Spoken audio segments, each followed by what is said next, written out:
தந்தி டிவியை உங்கள் cable TV ஆபரேட்டரிடம் இலவசமாக கேட்டு பெறுங்கள். அதிமுக மாவட்ட செயலாளர்கள் மரியாதை தரவில்லை என முன்னாள் அமைச்சர் கோகுல இந்திரா அதிருப்தி தெரிவித்த நிலையில் கட்சியினருக்கு மனக்குறை எதுவாக இருந்தாலும் பொதுச் செயலாளரிடம் முறையிடலாம் என அதிமுக முன்னாள் அமைச்சர் ஜெயக்குமார் கூறியுள்ளார். அது இண்டோர் மீட்டிங்கில் அவங்க ஒரு வெளிப்படையாக பேசியிருக்கிறாங்க. ஸோ அந்த கருத்தை பார்த்தீங்கன்னா அது கட்சிக்காரர்களுக்கிடையே பேசப்பட்ட ஒரு கருத்து. அது வெளியில் மேடையிலேயோ இல்லைன்னா பொது இடங்கள்லையோ அவங்க பேசலை. ஒரு இண்டோர் மீட்டிங்கில் பேசின கருத்தின் அடிப்படையில் நான் எதுவும் அது குறித்து கருத்து சொல்ல விரும்பவில்லை.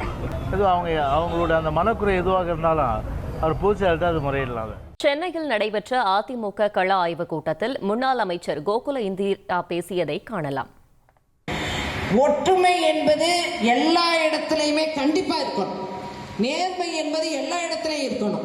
என்னை பார்த்த உடனே நிறைய பேர் கும்பிடுறதுக்கு பயப்படுறது, போட்டோ போடுறது, பேனர்ல போடுறதுல பயப்படுறது, கோகுலேந்திரான்றது போடுறதுல பயப்படுறது, இதை தவிர்க்க வேண்டும். இப்பவும் சொல்றேன், யாரு வேணாலும் கேண்டிடேட்டா வரலாம், யாரை வேணாலும் பொதுச் செயலாளர் முடிவு பண்ணலாம், சீட்டு வேணுங்கிறது யாரு வேணாலும் பண்ணலாம். நான் யாருடைய மனதும் புண்படும்படியாக இல்லை.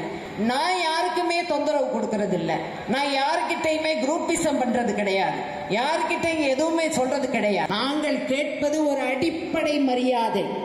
அடிப்படையில எங்களுக்கு இந்த தொகுதியில நாய் மாதிரி சுத்திக்கிட்டு வரக்கூடிய ஒரு நிலையில கட்சிக்கு கட்டுப்பட்டவர்கள் எங்களை பார்த்தால், எங்களிடம் பேசினால், எங்கள் பெயர் நோட்டீஸிலே போட்டால் பதவி போய்விடும் என்று நிறைய பேர் சொல்லக்கூடிய நிலைகள் மாறி நீங்க நல்ல பல்லாண்டு பல்வேறு ஆண்டுகள் வாழ்ந்து இன்னும் இந்த பதவியில இருந்து சிறப்பாக இருக்க வேண்டும். முன்னாள் முதல்வர் எடப்பாடி பழனிசாமிக்கு நடத்தப்பட்ட பாராட்டு விழாவில் எம்ஜிஆர், ஜெயலலிதா படங்கள் இல்லை என்பதால் முன்னாள் அமைச்சர் KA செங்கோட்டையன் நிகழ்ச்சியில் கலந்து கொள்ளாத நிலையில் தலைவர்களின் படங்கள் ஏன் இடம்பெறவில்லை என முன்னாள் அமைச்சர் ஜெயக்குமார் பதில் அளித்துள்ளார்.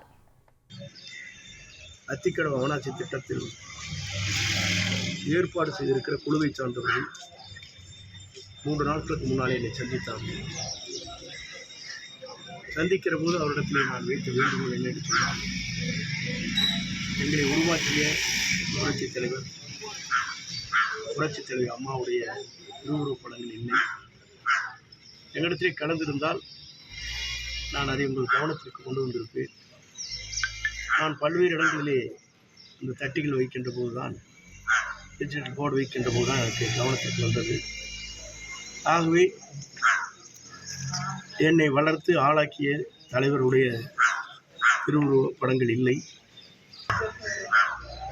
நான் புறக்கணிக்கவில்லை, அங்கே செல்லவில்லையே தவிர இந்த கவனத்திற்கு அந்த அத்திக்கடவு அவனாட்சி திட்டத்தினுடைய அந்த கூட்டுக்குழுவிற்கு அன்றைய வருகை தருகிற போதே அது அவருடைய கவனத்திற்கு நான் சொல்லியிருக்கிறேன். அதாவது அத்திக்கடவு அவிநாசி திட்ட விவசாயிகள் கூட்டமைப்பு, எல்லா கட்சி சார்ந்த விவசாயிகளும் அதில் இருக்காங்க. அதுக்காக போராடினவங்க, அதுக்காக சிறை சென்றவங்க, உண்ணாவிரதம், அது 50 ஆண்டு கால கனவு திட்டம் இது. எனவே அந்த வகையில் அந்த திட்டம் எல்லா கட்சியை சேர்ந்த விவசாயிகள் இருக்கிற காரணத்தினால இதில் ஒரு அரசியல் கலப்பு இருக்கக்கூடாது என்ற வகையில் தான் இது அந்த கூட்டமே நடைபெற்றது. விவசாயிகளால் ஏற்பாடு செய்யப்பட்ட அந்த கூட்டம் நடைபெற்றது. எனவே அந்த வகையில் தான் இதை பார்க்க வேண்டும்.